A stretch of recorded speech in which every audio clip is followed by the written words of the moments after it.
and welcome to Wales, where I've come with all of our film crews and this, the brand new Alfa Romeo Giulia Quadrifoglio, I think. Whatever. Let's get on now and see what's what.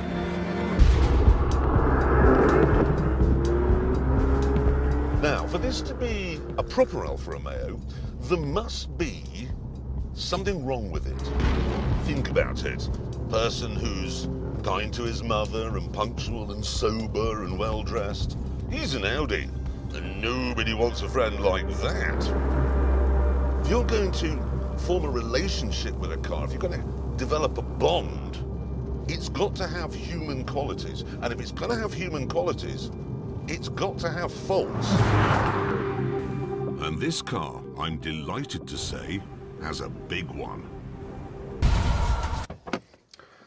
I don't know quite how they've managed this, but it's not very easy to get out of. You've got this pillar here and then the wheel here, and there isn't enough of a gap between the two.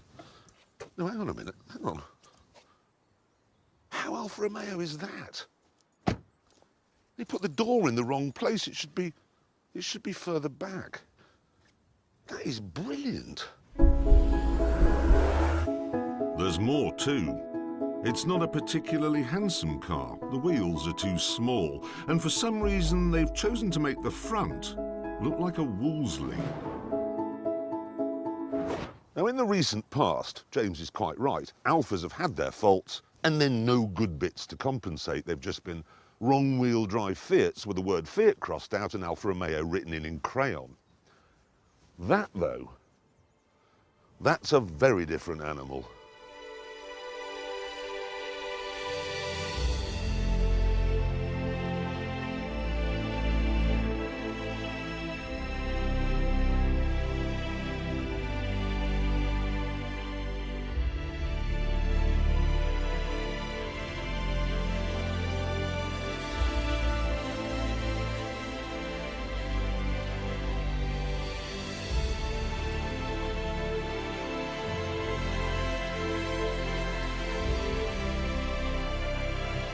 This is a fabulous car, an epic car.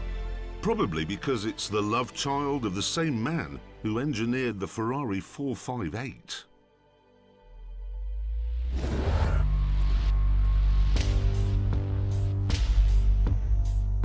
He's given it a carbon fibre prop shaft, a carbon fibre roof, a carbon fibre bonnet, a proper limited slip differential, telepathic steering and a clever gearbox. But the most impressive bit of this car is its turbocharged 2.9-litre V6 engine. An engine that wobbles when you close the door. That is brilliant, look at that. You don't get that sort of thing from an Audi, do you? Ferrari, which of course is part of the same company as Alfa Romeo, is very keen to point out that this is not the engine they use in the California with 2 cylinders removed.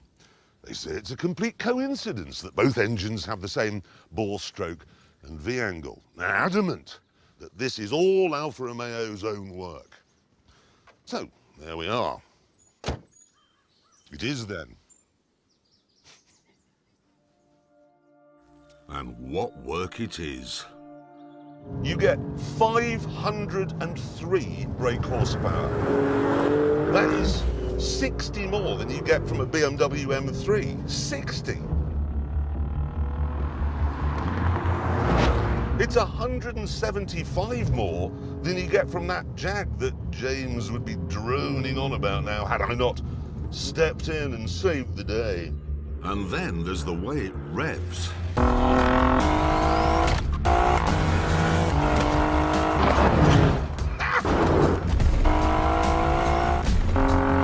Most turbocharged engines are a bit wheezy at the top end, but because the twin scroll turbo in this is mounted in the V of the engine, just like it is in a Ferrari California, coincidentally, the rev counter is still a blur right up to the red zone.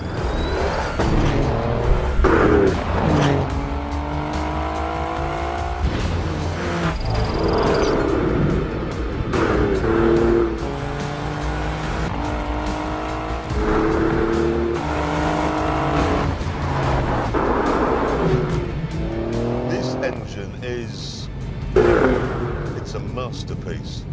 An absolute gem. So, while this may look like a Wolseley, it certainly doesn't go like one. It has a top speed, in fact, of 191 miles an hour. What this car is a Ferrari wearing four-door Sensi panties.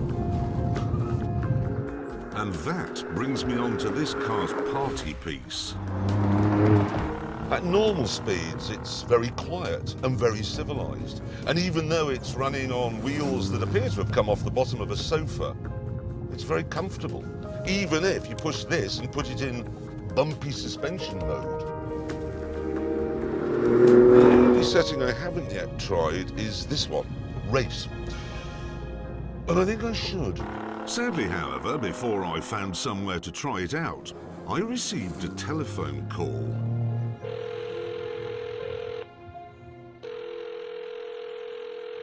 Oh no. What? Have you got a film crew somewhere? Yes, I have. Are you using them to film an Alfa? Yes, I am. Where are you? Wales.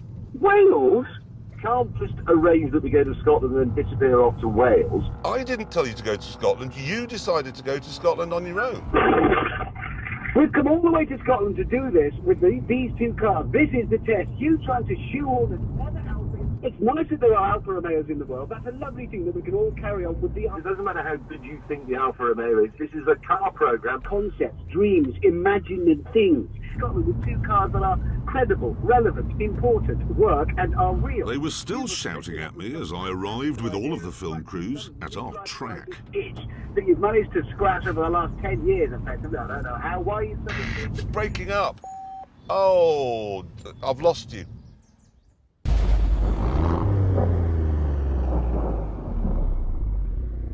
Race mode. Here we go.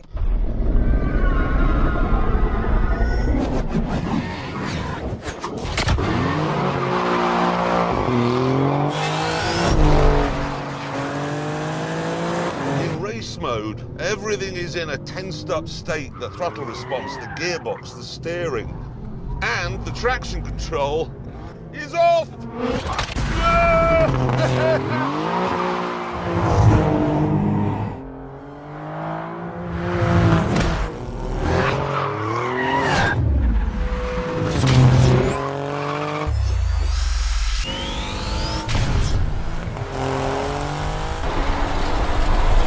This has now been transformed from something that was brilliant into something that is sensational.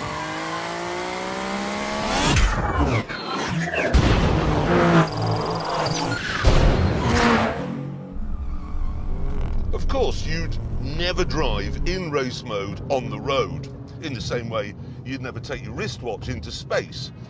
But it's nice to know that it would still work if you did. This does. Oh boy, this does.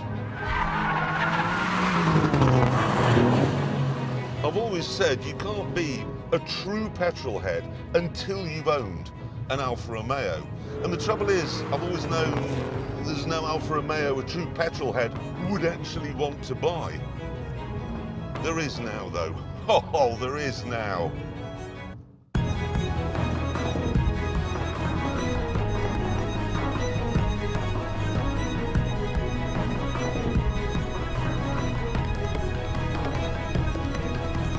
And so, I decided to do something I've never done with any car I've ever filmed in my entire life. I decided, when the test was over, to go to the nearest Alfa Romeo dealer and buy one.